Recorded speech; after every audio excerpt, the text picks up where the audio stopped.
समधी की बहिनी इलेक्शन में खड़, इलेक्शन में खड़, बतावा इज्जत कैसे बची। समधी की बहिनी इलेक्शन में खड़, इलेक्शन में खड़, बतावा इज्जत कैसे बची।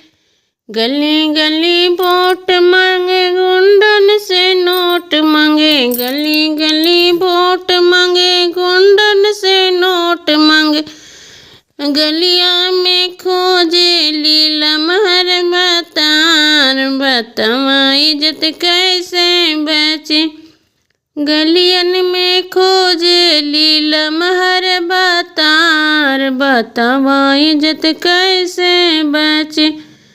दुल्हे के बहनी इलेक्शन में खड़, इलेक्शन में खड़, बतावा इज्जत कैसे बची, बतावा इज्जत कैसे बच।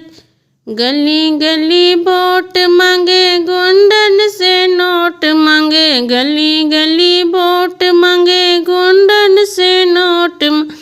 गलिए में खोजे लीला महर बतार, बतावा इज्जत कैसे बची। गलिए में खोजे लीला महर बतार, बतावा इज्जत कैसे बची। बारातिन के बहनी इलेक्शन में खड़, इलेक्शन में खड़, बतावा इज्जत कैसे बची, बतावा इज्जत कैसे बच।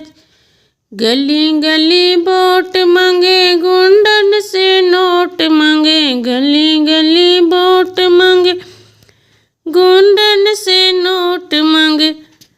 गलिए में खोजे लीला महर बतार, बतावा इज्जत कैसे बची। गलिए में खोजे लीला महर बतार, बतावा इज्जत कैसे बची। समधी के बहनी इलेक्शन में खड़, बतावा इज्जत कैसे बची, बतावा इज्जत कैसे बची।